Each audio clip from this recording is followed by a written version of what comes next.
You are now listening to the Bayshore Community Church podcast. Our mission is to connect to God, connect to people, and to serve the community. Thank you for joining us today, and wherever you are listening, we hope that this message inspires you, encourages you, and transforms you. Our prayer is that this is just the beginning of a conversation between you and Jesus. Enjoy the message. Man, can I just start out and say, dang, y'all, I love our church. I love being back with y'all. I love celebrating baptisms with you guys. I love our band. Where you guys love our band? I'm not the only one, I hope. Today, Jeremy led the band. I don't know if there's Jeremy. Jeremy's in the room. You guys don't know Jeremy, a lot of you. He is our administrator, and he's normally at our Millsboro Campus, but we stole him this weekend and we threw him in a basement. And stealing's not a sin if it happens in church, I hear. I'm not sure. But I'm so thankful for you, Jeremy, coming and hanging out with us. So just show some love to Jeremy and our online family, our band, everybody. Man, and if you're new to the basement, maybe the last 2 weekends you've been coming and that's like your only experience in the basement, you're maybe looking at me and you're like, who's this guy? Like, he doesn't look like the other. He is not Cotter. All right, he is way older than Cotter. No, I am not Cotter. Cotter is the person on our staff who's rooting for the team that's actually winning in the NFL right now. That is the Eagles. I, unfortunately, am a Ravens fan, and we're losing everything. But my name is Joel. If you're brand new here, I'm the campus pastor around here, and I haven't been here the last 2 weekends. Last 2 weekends, our family has been going through some stuff, and so it's been kind of a rough season the last 2 weekends because the last 2 weekends my family has been on vacation in the Outer Banks. Some of you are ready to send me an edible arrangement for my loss or something, right? No, the only thing that's losing is my football team right now.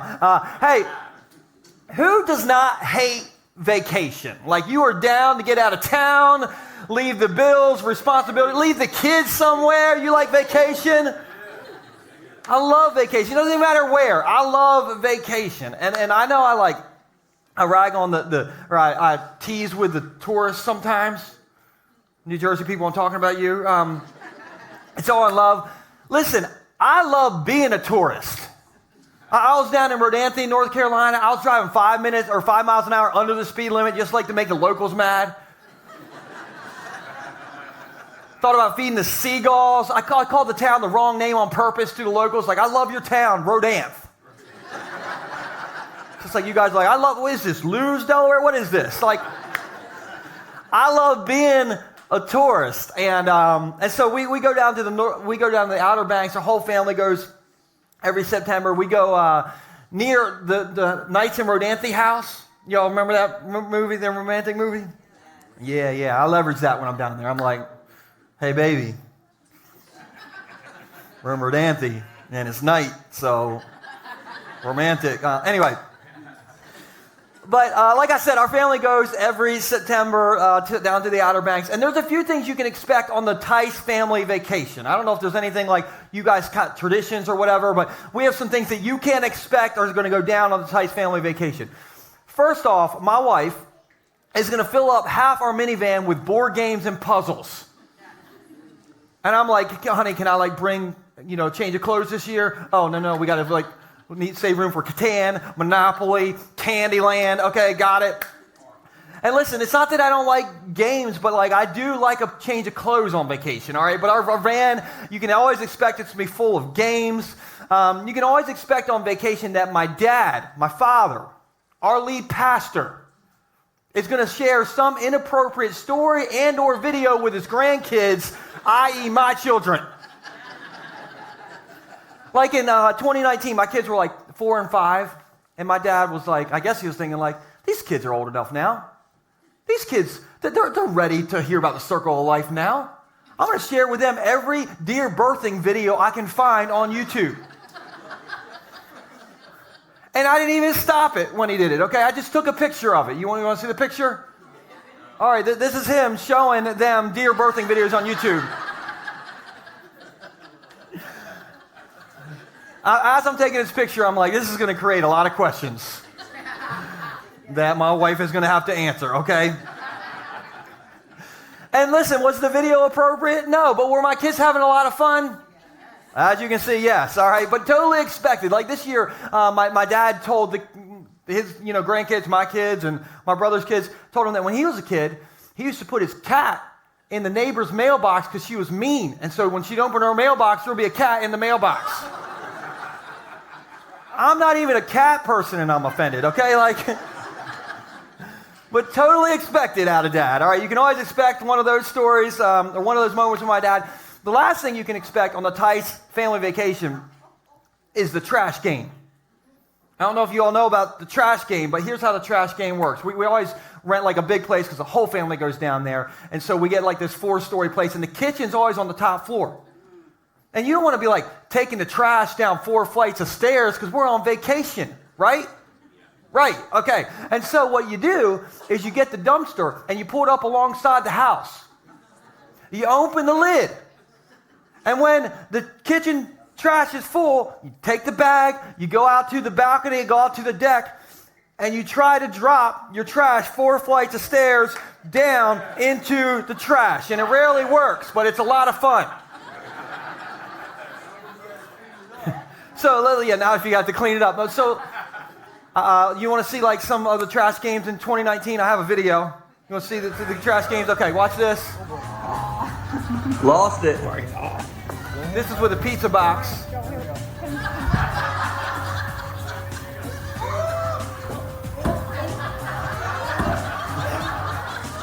Doink. Oh, you hit the... That's my aunt's car right there. She does not know we hit her car with the pizza box. I have a video from this year. You want to see my trash games drop from this year? Anybody? Okay, here we go. Currently filming. Are you filming? Yeah. Okay, here we go. The trash drop, Outer Banks 2022.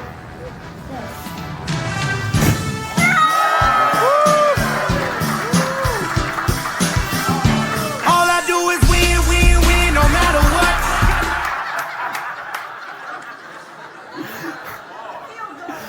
I don't make these videos, I promise. Nate does. He sent that to me this week. I'm like, that's a winner, man. Like, that's why you're on payroll, man. But there's just some things that you can expect on the Tice family vacation. How many of you got some things that you can expect on your vacation? You got some things that you just do? Yeah. And so listen, we don't just expect things on vacation. We expect things in life. We do. I'm going to show you, all right? And we'll set the bar real low. How many of you expected to wake up today? How many of you just thought you would make it to today? You thought you would wake up today? That's most everybody. The rest of you are sleeping. It's good. It's only the first 5 minutes of message. How many of you have some people that expect some things from you? Okay, like your boss, your spouse, your kids, your HOA. You got some things that are expected of you? Yes. How many of you expected to fix something this morning? Like fix your coffee, fix your hair, fix your face? Come on. Yeah. By the way, why is it that we wake up uglier than we went to bed? I don't get, the older I get, the uglier I get when I wake up, but that's a whole other thing. But how many of you expect your football team to win today? You're hoping that they'll win today? Yeah! There's the Eagles fans. They probably will win. If you're a Washington Commanders fan, gonna lose. All right, so. But listen, isn't it true we just expect things in life? Like we expect to get a job, maybe to be happy, maybe to find true love. You expect to maybe get married one day, maybe have kids one day, or at least get that 2,400 square foot modern farmhouse that Joanna Gaines made us all want. You expect to maybe be healthy. Some of us expect for the stock market to go up every once in a while. Hello? We have these great expectations that sometimes turn into great letdowns. Come on, who am I talking to? We have some great expectations that turn into some great letdowns. And so I came to church today to tell somebody this, and we'll put this on the screen. you may have some great letdowns in your life right now, but you can have some great expectations for your future because you have a great God. Amen. Let me just say that again. You may have some great letdowns in your life right now. You probably do. But you can have great expectations for your future because you have a great God. And so for the next 4 weeks, I'm going to try to show you what you can expect from God. Like, take it to the bank. It's going to happen. You can expect it. So I need everybody to play along. I need everybody to tell 3 people you can expect it. Come on, right now. You can expect it. You can expect it.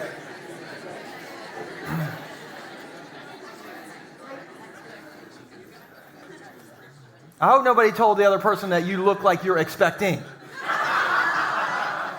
No, they just went to Surf Bagel this morning, all right? So that's all that is. Anyway.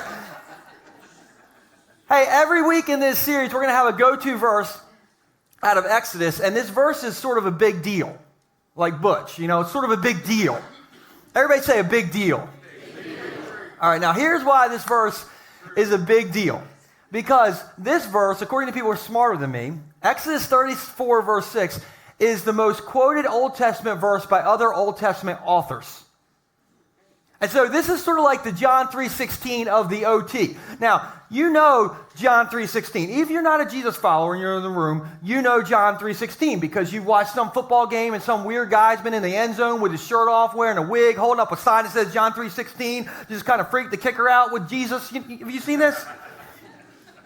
So, Exodus 34, verse 6 is the John 3:16 of the Old Testament. I'm pretty sure 3,000 years ago in the Colosseum, there was some weird guy in the end zone holding up an Exodus 34:6 sign to distract the lions from eating somebody. I'm not sure, but I think that's what happened. And so, in Exodus 34, verse 6, we're having fun in church, all right? That's okay with you.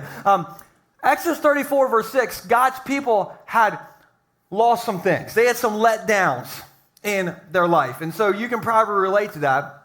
And then God is going to share with his people what they can expect from him. So just one more time, everybody just say expect it. All right, so Exodus 34, verse 6. By the way, if you don't have a Bible, you can expect to get a free Bible every Sunday in the basement as long as the basement exists, okay? So there's free Bibles out in the lobby. You can always grab one when you leave out of here today. But in the meantime, check out the screen. It says this: the Lord passed in front of Moses, calling out. Now, pause. I'm about to read God, talking about God, in the most quoted Old Testament verse by other Old Testament authors. Okay, so listen to this. The Lord, the God, talking about himself, the God of compassion and mercy. Not the God who's out to get you and can squash you like a bug. He is the God of compassion and mercy. Isn't that good news? I'm glad about that. He's the God of compassion and mercy. And he says, I am slow to anger and filled with unfailing love and faithfulness. And so listen, maybe you got some great letdowns in your life right now, but God himself, this is what you can expect out of God, that he is the God of compassion. He is the God of mercy. He is the God of patience. He is the God of unfailing love. He is the God of faithfulness. Come on, if that sounds good to anybody, can I get a preach it, brother, an amen, a cook the scrapple, something? Listen, I don't know about you all. I'm putting my hope in this verse right here. I don't want to put my hope in the economy. Hello. I don't want to put my hope in how I'm feeling today. I don't want to put my hope in an Oprah quote or a Dr. Phil quote or what the weather person is saying. I want to put my hope in God because did you know we can put our hope in the wrong thing? Did anybody know this? Did you know we can put our hope in the wrong thing? I really know this right now because like I said earlier, I'm a Ravens fan. I don't want to hear Eagles fans, all right? I don't want to hear it. But listen, a few weeks ago, the Ravens, we were playing the Dolphins. Are there any Dolphin fans in the room? Wow. And did anybody else raise their hand? Just you. Okay, I don't want to. But listen, the Dolphins, man. We were playing the Dolphins, all right? And listen, in the fourth quarter, going into the fourth quarter, the Ravens were up by 21 points. Like, we're going to win, of course. Look, the All the stats were on our side. In the last decade, no team has gone into the fourth quarter up by 21 points and lost the game. And it's not like we're playing against Patrick Mahomes. We're playing against the Dolphins and their quarterback. No one even knows his name. Down Tua many points to come back. That's his name. So, of course, I had all my hope that we were going to win against the Dolphins and Tua. We lost. The Ravens lost. It was the first time a team has given up 21 points in the fourth quarter in the last 711 NFL games. That was us. I put my hope in the wrong thing. And so, listen, that's kind of a fun way to say that we can put our hope in the wrong thing. And that's why I want to put my hope in the right thing. I want to put my hope in God, because only God is the God of compassion and mercy and patience and unfailing love and faithfulness. And so he is our hope. And so today, I just want to give you 2 ideas for what you can expect from God. Okay, so if you're taking notes, you can write this down. If you don't take notes, this is great in 2022 because you can just take a picture of the screen with your phone. It's like the new way to take notes, man. This is so easy. So anyway, if you're taking notes or want to take a picture, you can do this. The first idea is this. If you want to have great expectations again, relocate your hope in God. If you want to have great expectations for your future, relocate your hope in God. Now, if I tell you this next story, I may need to relocate out of my house. You all want to hear it? You always get me in trouble, okay? That's the problem here. So I believe that there's 2 types of people on this earth, just 2. There are those of you who love to garden. You love to till up the ground. You love to plant the seed. You love to put the water in there. You are passionate about gardening. And then the other type of person in the world is everybody else. You don't need a garden because you can go to the produce section in aisle 7. Who doesn't need... I'm just curious, who doesn't need a giant garden because you just got giant over here? How many of you don't need a garden? You just go to the giant? My people. The rest of you, I guess you have gardens.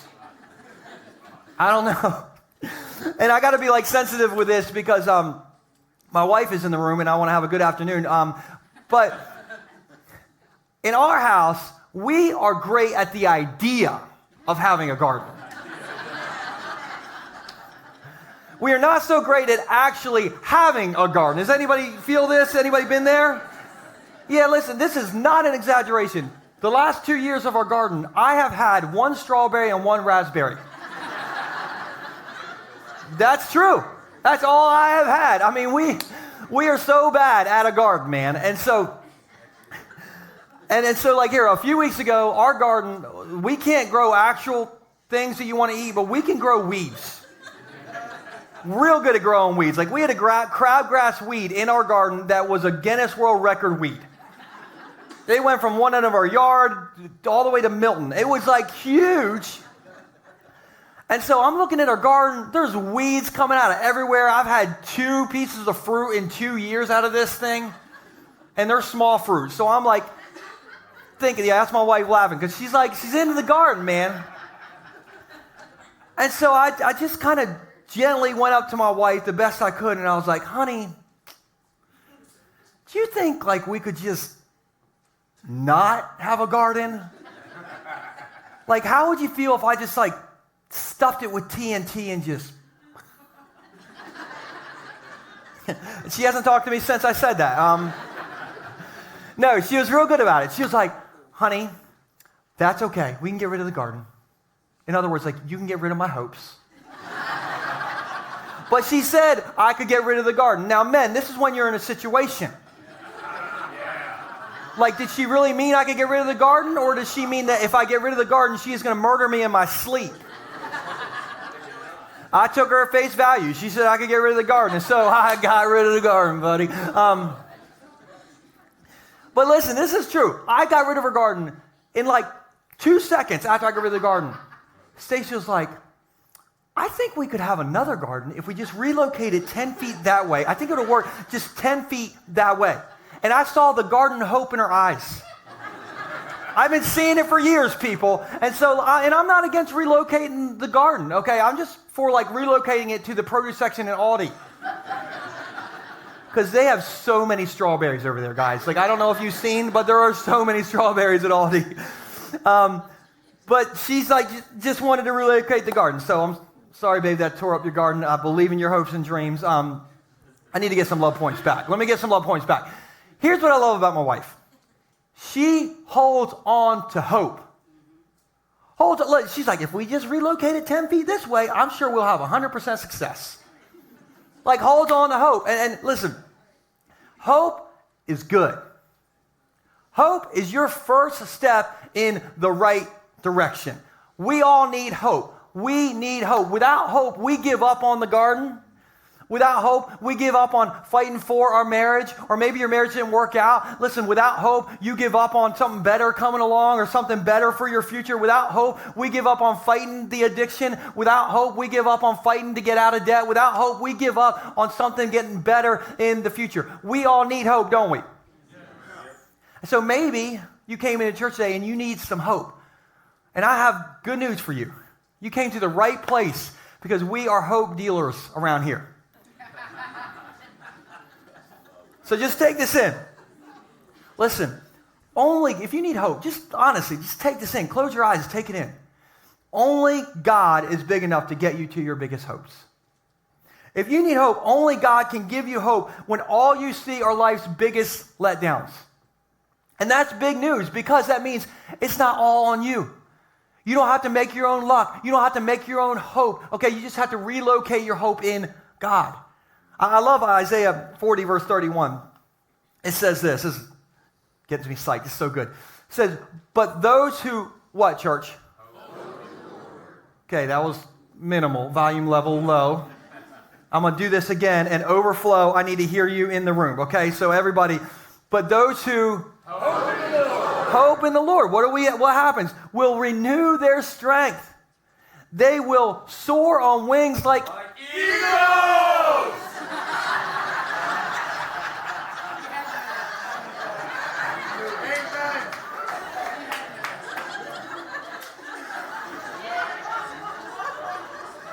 I don't even know what to do anymore, people. But they will sing on wings like eagles. They will run and not grow weary. They will walk and not be faint. I don't know. You all are still talking football. It's all good. I mean, at least you're paying attention in church, I guess. I don't know. But if you can come back to me. Our main hope isn't in the Eagles. Our main hope isn't in the doctor report. Our main hope isn't in medication. Our main hope isn't in a lawyer. Our main hope isn't in your hustle. Our main hope isn't in a horoscope. It's not in some politician who promises you one thing just to get in office and then does something different. Hello. Our main hope is in God. Period. End of story. Shut the book. Cook the scrapple. Like, our main hope is in God. Because he's the one, as his verse says, that will renew our strength. And when we put our hope in him, we soar on wings like eagles. Sean in the back is just like, I don't even know. Listen, I'll be honest, like the soar on the wings like eagles, I don't even know what that means. But I do think it's a good thing because as every Eagles fan in my life has told me this week, the Eagles are 4-0. And so he's the one who renews our strength. When we're with him, when we relocate our hope in him, we soar like wings on eagles. Now, maybe you're like, okay, excitable guy on the stage. You know, I think the Red Bull is talking, okay, up there. Mountain Dew, yeah, see, you all know. Not this morning, though. But maybe you're like, why would I relocate my hope in God? And I 100% get that question. But can I just remind you of the most requoted Old Testament verse by Old Testament authors? God himself said, and we'll put this on the screen, he said, I am the God of compassion. I am the God of mercy. I am the God of patience. I am the God of unfailing love. I am the God of faithfulness. This is the picture. God said, hey, I want my followers to know this about me, what they can expect out of me, that I am the God of compassion, mercy, patience, unfailing love, and faithfulness. And so if his people can expect this, that means we can expect this out of God. And so maybe you came to church today and you need some compassion. I got good news. God's got compassion for you. Maybe you came to church today and you need some mercy. Hello. God's got mercy for you. Listen, maybe you came to church today and you need some patience because you have children. God has patience for you. Maybe you need some unfailing love because you're single and in the dating world. You're getting kind of weird love vibes on Bumble and Tinder and all the weird places out there. Listen, God has unfailing love, not this weird vibe love that's going on out there. God has faithfulness for you. This is the picture God chose to share of himself. And so what this means, when this is the picture of God, this means you're going to get through what you're facing. And that's not false hope. That's relocating your hope in a God that cares. Because if God cares for you, you will get through this. If God cares for you, you will smile again. If God cares for you, you will laugh again because that is who he is. This is his character. Your greatest hopes are only safe in the hands of our great God. I'm going to say that again because they missed it. Okay. Your greatest hopes are only safe in the hands of your great God. Amen. You all kind of missed it too. Overflow. Listen, your greatest hopes are only safe in the hands of your great God. Amen. There it is. See, because that is who he is. And so what do? We put our hope in God. We relocate our hope. We don't relocate it 10 feet this way or 10 feet that way. We relocate our hope in God because he's the God of compassion, mercy, patience, unfailing love, and faithfulness. Here's my last point this morning is if you want to have great expectations again, expect God's compassion. Now, I think that word compassion is interesting because I've noticed that we have compassion for different things. Have you noticed this? Let me give you an example. Some of you, when you see a deer, you're like, oh, Bambi. When some of you see a deer, you're like, oh, dinner. So that's probably a bad example. But we have compassion for different sort of things. Okay, so like, let me give you a different example. When we went to the Outer Banks, or before we went to the Outer Banks, Stacey and I wrote our kids' school teachers and said, hey, if you need to send any homework down with our kids, they can do it while they're down on vacation. All the kids in the room are like, you're that kind of parent? Yes, we are. And so we told our kids, we're like, hey, kids, like you can just expect that your teachers are going to give you homework to do while we're down on vacation. Now, every parent, you know how this went. You know what was about to go down when we told our kids, like, you're going to have to do homework on vacation. They all of a sudden get rubber legs, you know? And they're like, no, Dad, no, we don't want to do homework. We don't want to do it on vacation. I'm like, listen, your whole life is a vacation. What are you going to have to add up 2 + 2 = 4 in between the vacation pool and playing Minecraft? You're going to be fine. Parents, are you with me? You know how this is. So we told them to, they're going to get this homework. And 2 days before vacation, Nixon hadn't given us the homework from his teacher. And so we're like, hey, Nixon, like, did you get your homework from the teacher? And Nixon all of a sudden was like, I'm like, what are you speaking in tongues, son? Like, what is happening right now? And then every parent knows this kid is hiding something. He is hiding something. And so I was like, Nixon, you better tell me right now what is going on with this homework. You are not going on vacation. You will not hear whatever inappropriate thing my dad has to tell you this year. And that worked. Right away, Nixon was like, okay, I got my homework. My teacher gave me my homework, and I didn't want to do it on vacation, so I panicked, and I threw it in the trash.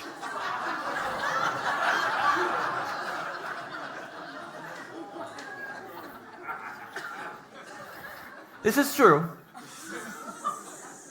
Up until that moment, I did not know what my parenting hot button issue was. I had no idea. In that moment, I decided my parenting hot button issue is you throwing your homework away that's supposed to be done on vacation. And my forehead vein just started. I was so upset. And I'm like, oh, man. Oh, buddy. I'm like, you come here right now, Nixon. Hey, Stacy, wherever you are now, you need to get over here. I'm like, Nixon, I can't believe you threw your homework away. Me and your mother, we are so disappointed in you right now. Aren't we, Stacy? Aren't we disappointed? And Stacy was like, Nixon, we are.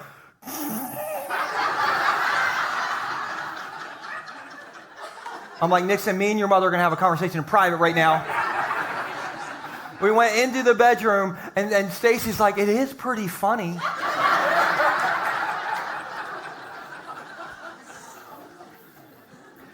And so Stacy went into that compassion mode for her son, which was good, because I was about to ground Nixon for 97 years. I was so mad at Nixon when that happened. And it was so crazy, because after that, Stacy sat down with Nixon on the steps in the garage, and for like 30 minutes, she just calmly talk to him about why that was a bad choice. And, we're both on the same page. We both are like sticklers with, you can't be disrespectful. He had to write a letter to his teacher and all the things and all that. But Stacy went into that mom's compassion mode. Now, where are the mothers at in the room? Moms, where we at? Okay. How many of you moms have that compassion mode? Like every once in a while you can go in that compassion mode for your kids. Some of you are thinking like, I wish my mom growing up had some compassion. But moms have this compassion mode. And so back to everybody, the moms, the dads, everybody in the room. Quick question. What was the first word used to describe, or God used to describe himself in Exodus 34, verse 6? Anybody know? Compassion. One person's listening. I don't know where it came from, but you're going to heaven, all right? So, was it you, Nate? Well, he's on staff. Well, that doesn't help. Look, I'm going to tie this back into the mom mode thing, all right? So if you can put up that next slide, it starts with the word compassion. The word compassion that we read in Exodus 34, verse 6, is connected to the Hebrew word verwoom. Everybody say verwoom. Probably said that wrong, and so did you. But that word is connected to the word womb. And so that means God is saying, listen, like, when it comes to my compassion and love I have for you, I kind of have the same compassion and love that a mom has for her kids. And moms have this like extra level of compassion and love. I remember a few years ago, I had surgery, and don't want to go into what kind of surgery it was because we are in church. But I took out an insurance policy on no surprise kids showing up in our house. Hello. That's probably inappropriate, but listen. It was the kind of surgery you don't need your mother to know about. You know what I'm saying? And so we didn't tell my mom. My mom found out, of course. I had been home from the surgery for 3 seconds. She pulls into my driveway like she has a GPS tracker on my car. She has 2 rotisserie chickens, macaroni and cheese, mashed potatoes, a pie, and she's like, you need to come over to the table and eat. You need your strength. Tell me all about this surgery. I'm like, not a chance. Not a chance.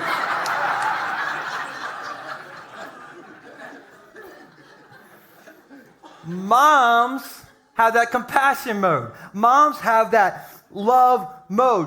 Why? Because we were in their womb. We were in their womb. And so I don't know who needs to hear this, and we'll put this on the screen, but the first thing God said when he described himself was, I have the type of compassion and love for you that like a mom has for her kids. First word he is describing himself, I have the type of love and compassion for you that moms have for their kids. Now, you might be seeing this and you're like, oh, he has that kind of love for Sister Susie. Because Sister Susie has Christian bumper stickers. Her license plate is glorify. Somewhere in our church has a license plate that says glorify. That's not a lie. Anyway. Or, of course God loves Sister Susie because she lets multiple people in front of her in traffic. Which, by the way, if I'm ever behind you and you let more than one car in front of you in traffic, I am judging you. I am thinking about slashing your tires and imagining you walking home. Who am I talking to?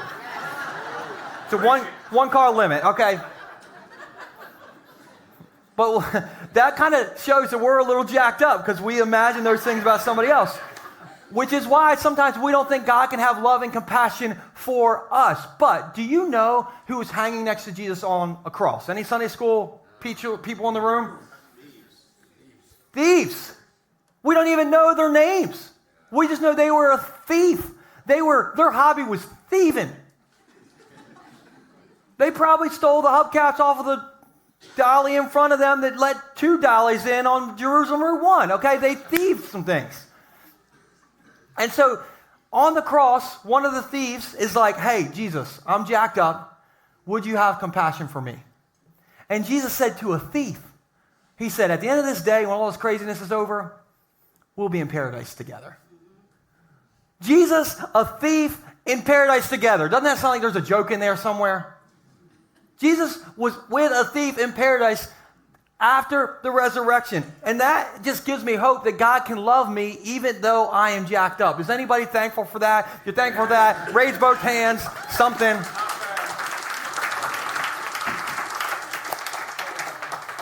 And so that is Jesus' compassion. The number one emotion connected to Jesus in the Gospels isn't anger, it's not sadness. The number one emotion connected to Jesus in the Gospels is compassion. Because that's who he is. When Jesus went on the cross, he stood between us and certain death. The Bible says that the wages of sin is death. But compassionate Jesus is like, not on my watch. On the cross, he stood between us and certain death. It kind of reminds me of you two. Hang with me. Now, I'm going to show you millennials and boomers how old we are. How many of you have never heard or know of U2? You don't know what U2 is. Let me see your hands if you're a Gen Zer, you're a TikToker, you're on Snapchat. There's a couple hands. Okay, that's good. My kids didn't know who U2 was. This week I was like, kids, it's a beautiful day.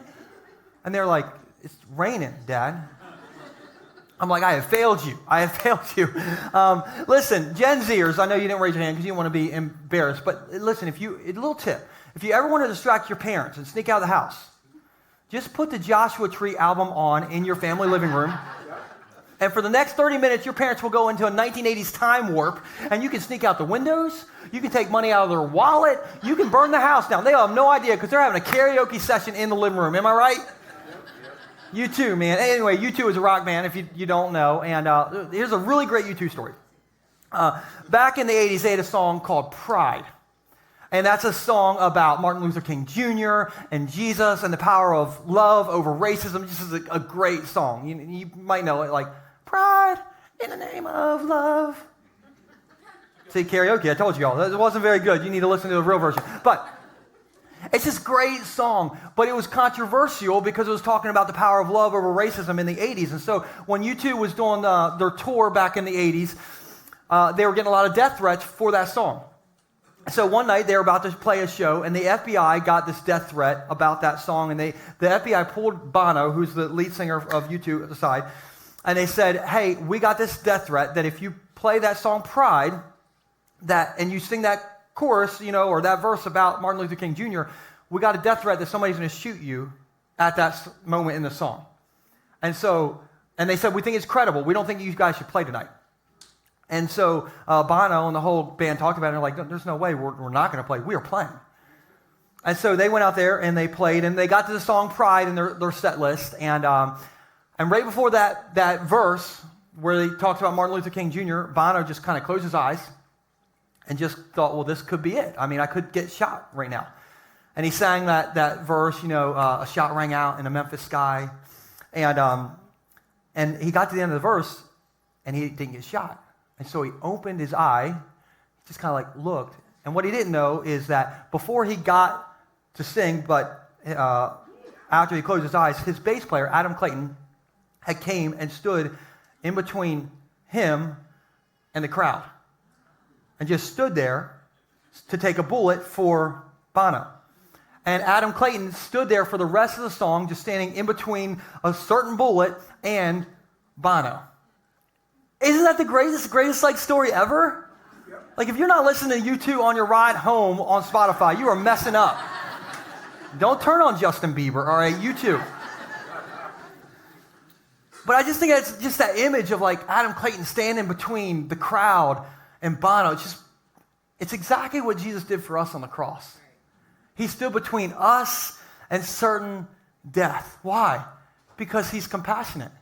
He's compassion and mercy and unfailing love and patience. Like that is who he is. That's what we can expect out of our God. And so maybe you showed up today and things are going sideways in your life right now.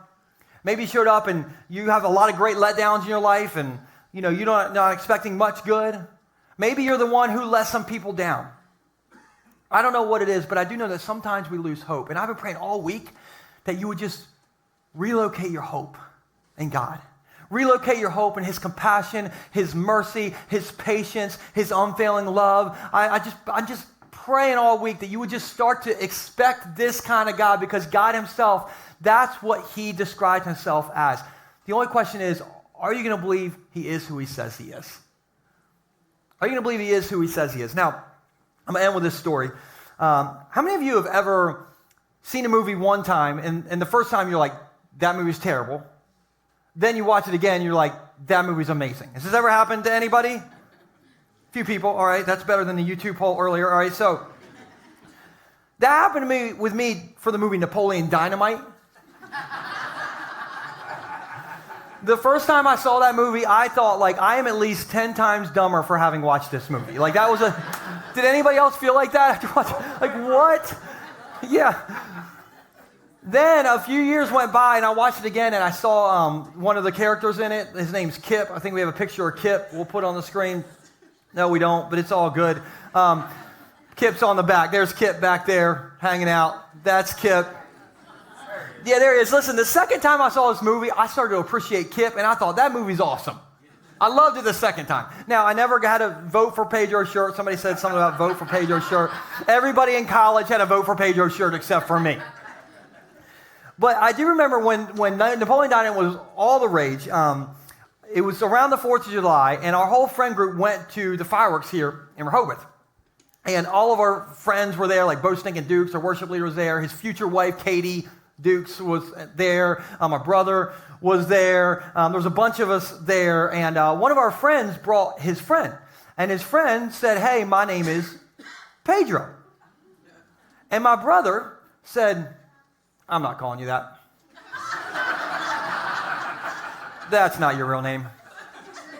And this wasn't like a race thing or anything like that. It was just like, this was the height of that movie being all the rage. Like, of course your name isn't Pedro. And the guy's like, no, my name is Pedro. And Tim was like, well, my name is Kip.